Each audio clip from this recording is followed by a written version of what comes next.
People say they're only working for a living. I said, don't worry, I'll give you shelter, I'll give you food every day, no problem. All you have to do is, I want to see tears of blissfulness every day.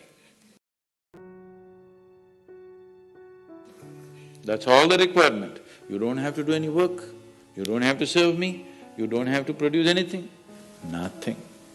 Just sit here blissfully, we'll feed you, we'll worship you. No. So the problem is not in your work, the problem is not in your life, the problem is not in the world that you live, the problem is just that you have not done the necessary things for this one to flow through this effortlessly, beautifully. The necessary work has not been done and we are just hoping it'll happen by accident. It doesn't happen by accident. Lot of people in the world think United States of America is heaven, but people who live here don't think so at all. Isn't it so? Isn't it? Lot of people in the world are dying to get an entry into the country. You open up the southern borders, 10 million people will enter tomorrow morning because they think this is heaven. But you are not experiencing it that way, isn't it? You are not experiencing this as heaven because hell and heaven is not a geographical place.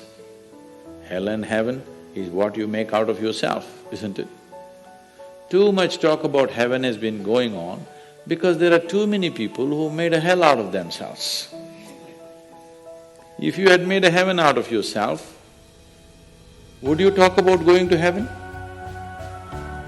If you sit here and you're feeling ecstatic right now, would you aspire to go to heaven, I'm asking?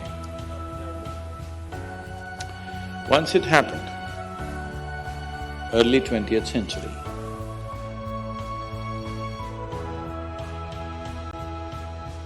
an Orthodox Greek church, a bishop from the church, you know, Orthodox Greeks have their own separate church, they have their own pope who lives in Turkey, you know this?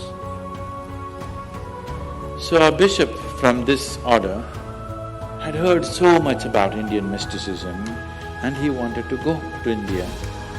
But he never got around to make it because he had to serve the flock that he wore. And after 60 years of age, when he is semi-retired, he got the opportunity and went to India. So he came to South India, near where we are, and he wanted to meet a mystic, a yogi. So somebody said, go up this mountain, near a cave, there is a yogi sitting, you can go. So our man went, plodded up the mountain halfway, up and went. In front of a cave, an old man with a gentle smile upon his face was just sitting with his eyes closed. So the bishop went and prostrated. He cannot do it, he's not made for that. But they had told him, if you go to India, you have to crawl. He prostrated like this and with all his four limbs he got up. The yogi looked at him with amusement.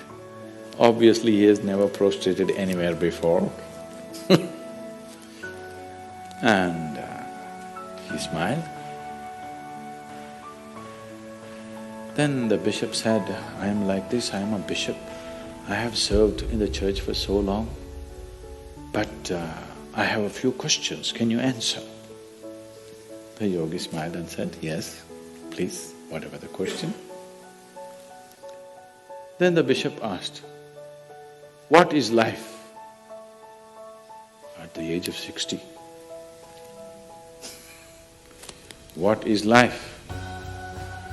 So the yogi closed his eyes, became very blissful and said, life is like the fragrance of a jasmine on the spring breeze.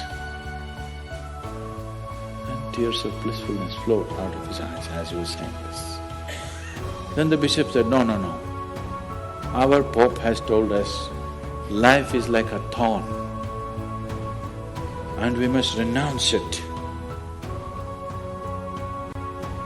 And even symbolically, Jesus himself wore a crown of thorns. So, how come you say this? Our Pope says otherwise. The yogi looked at him, smiled and said, well, that's his life.